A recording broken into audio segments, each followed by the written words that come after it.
Oddsbreaker, we have the real OC, Sean O'Connell, getting ready to compete against Misha Kukunov, come up here on UFC Fight Night 74. This one's in Saskatoon, Saskatchewan, Canada. Of all the places that you could be fighting, did you ever think you'd be up in Saskatoon? I'd never, I mean, no, not to be rude to Canada, but how many people have even heard of Saskatoon? So never thought I'd be traveling there for a fight, but I'm looking forward to it. The only reason why I know is because they have a pretty good amateur series that runs up there that I know about Saskatoon. Is because one of the guys that I covered, that I was commentating for, had transferred over to either Legacy or Titan Fighting Championships back in the day. Was from had fought in Saskatoon. It's the only reason why I knew about it, and then kind of pay attention. It's very remote. It's one of those far out places, but they have a huge fight community up there, and That's pretty cool. yeah, it'll definitely sell out for sure. I mean, it's almost like one of those places. There's nothing else really to do, so everybody Yeah. goes and watches the fights. It's Canada though. You're not really. It's not like going to Brazil, No. and being the foreigner where they're going to boo you every time, every step, every place you go. Canada's kind of like they're kind of accepting of everybody. Do you think who's going to have the bigger pop from the crowd, you or Misha? Well, Misha's a Canadian, so I would imagine that there'll be probably more in his camp. I guess I'm slightly more known as a fighter, but I'm not yet one of the big stars of the division. So I'm hoping for 50-50 at least. I'll be happy with 50-50. And then, you know, after I knock him out, I'm sure everyone will still be cheering. Remember, Misha's from Latvia originally, and then moved to Canada. And of course, yes, he's a Canadian citizen, but they're Canada. Canada's like America. They don't really care where you're from. They're going to boo who they're going to boo, and they're going to cheer who they're going to cheer. So it's always interesting to kind of see, especially in these kind of far out places, what's going to happen as far as where the crowd pop's going to come from. Uh, so how do you see this fight breaking down? Yeah, A lot of people haven't seen Misha fight before. right. He doesn't have a very long storied career, especially with the bigger media markets. Um, how do you see this fight breaking down, and how do you think he's going to approach this fight? Well, I think he's gonna try and use his strength. He's a pretty accomplished grappler, pretty accomplished judo practitioner. So obviously he's going to try and get hip to hip with me and toss me. I think that he's probably in for a little bit of a surprise on how difficult I am to handle in the grappling and wrestling aspect of the game. But I would imagine that he's going to try and throw some big power shots, get my hips in the wrong position, and get my hands in the wrong place, and then either shoot or get close and try and toss me. How do you see yourself finishing this fight? I mean, you've had your UFC career has kind of been up and down. If I remember correctly, you're 2-2 so far, but you lost Right. two in a row and then came through and won two in a row decisively, like two back-to-back TKOs. And forgive me if I'm incorrect, Right. so correct me if I'm not. My memory's not there. Was it Jimmo was your first fight Right. in? And that was a difficult fight to take. Ryan's got a very difficult style. It's very difficult to deal with.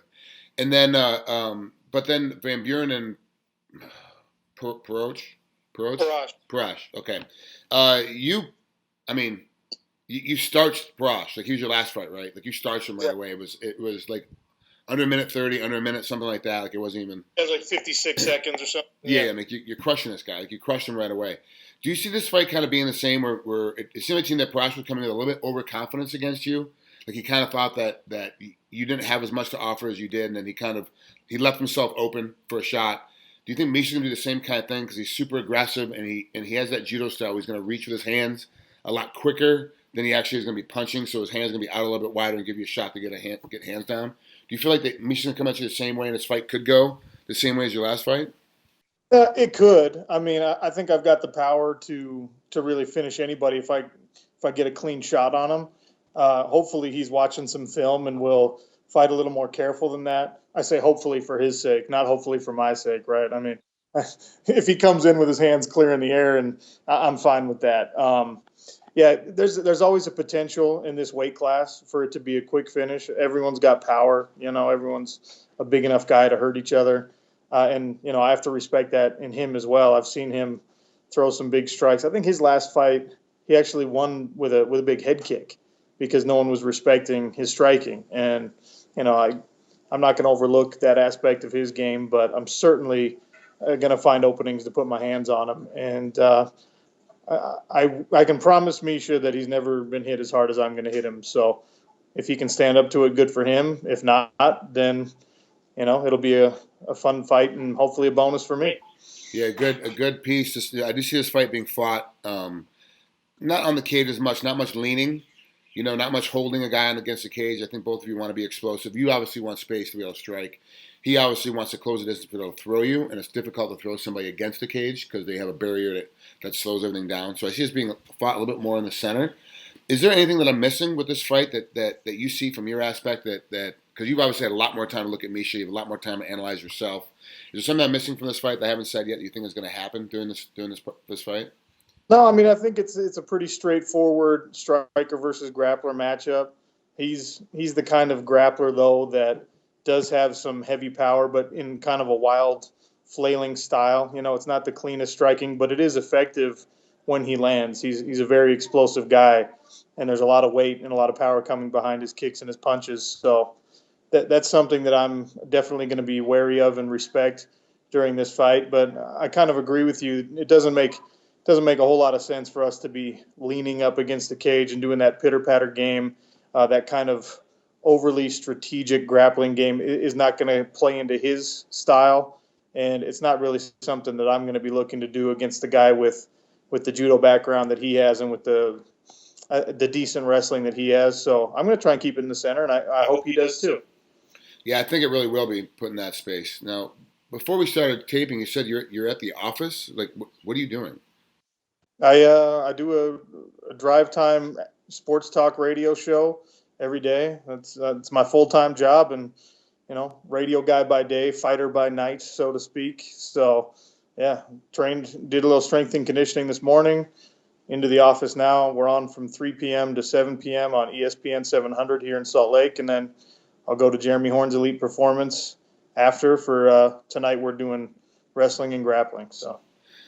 Is it? Are you making as much money from fighting, or is radio still paying the majority of bills? I know radio is a more steady income. It comes in obviously every couple of weeks, versus Right. UFC, you get a big payday, every 4 or 5 months. At the end of the year, though, come December 31st, and you break the two down, where do you make the majority of your money? Well, last year, because in the last calendar year, I should say, they're about even because I've been able to bonus a couple times already in my UFC career. But if it weren't for the bonuses, then the finances from the radio would certainly be the primary breadwinner for me. You're still one of those guys that you're not really doing it for the money, fighting. You're actually doing it because for the love of the sport. I mean, obviously, as you just said, there isn't that much money to be involved in it. So you're really doing it from a standpoint where it's all about being in a space of doing something that you really love.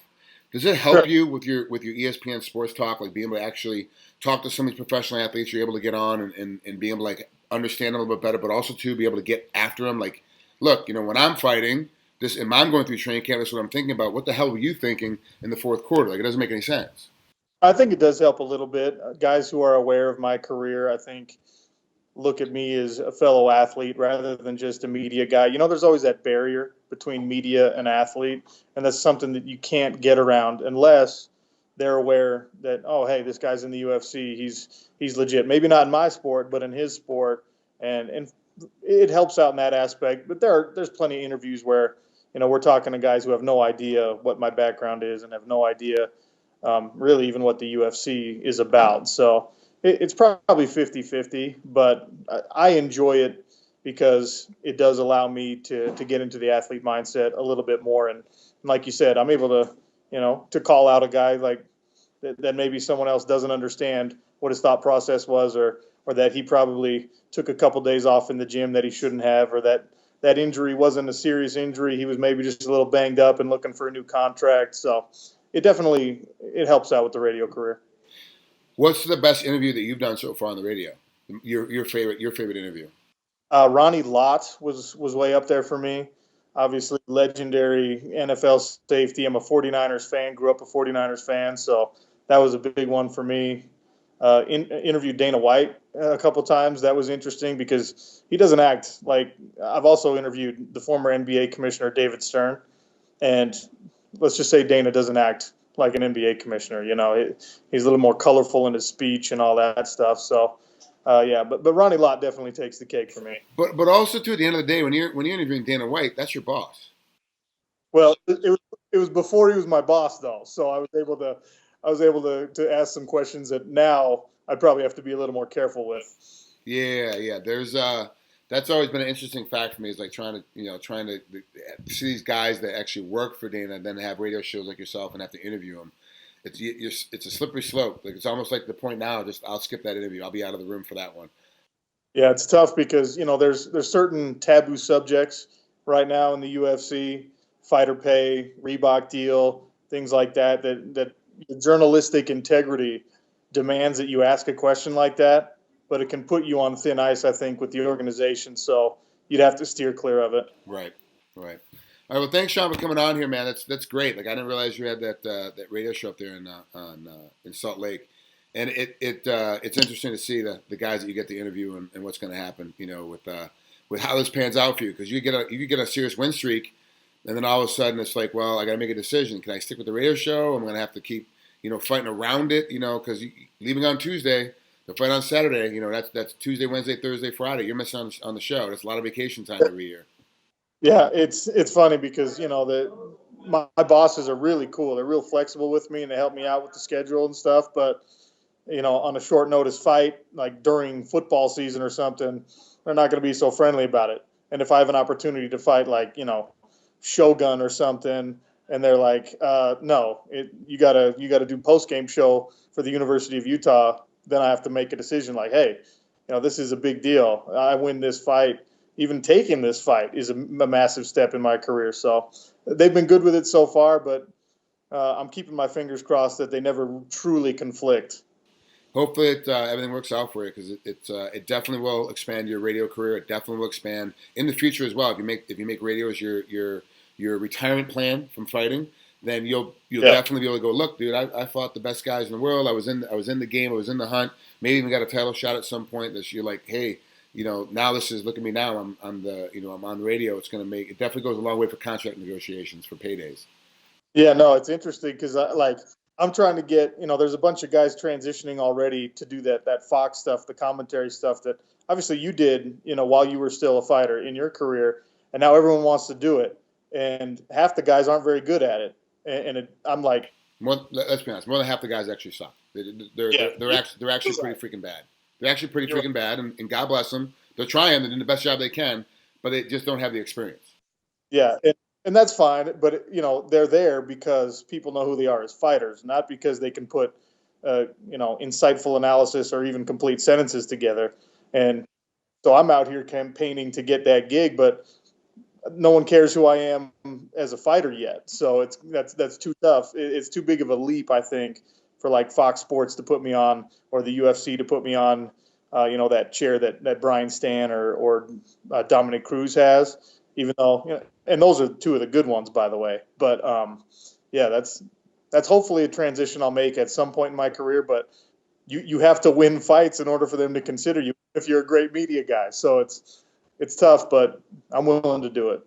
Yeah, you'll be good at it. I think you'd be good. Putting you in a chair. I think you'd be excellent. Stepping into and helping out Brian and helping out Dominic, because I do believe those two guys are. Brian, unfortunately, is one of the best guys, and it drives me nuts because when he was coming in, I actually was applying for the job as well, and I was like, I can't.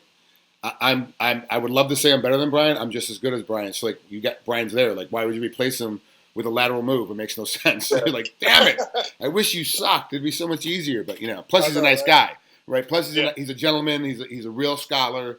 He's a real man's man. But he's also a gentleman about everything. And then he's good at commentating. I can't even be mad at him.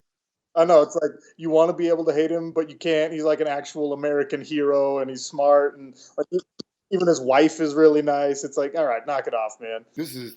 I hate that your life is perfect. I hate it. So.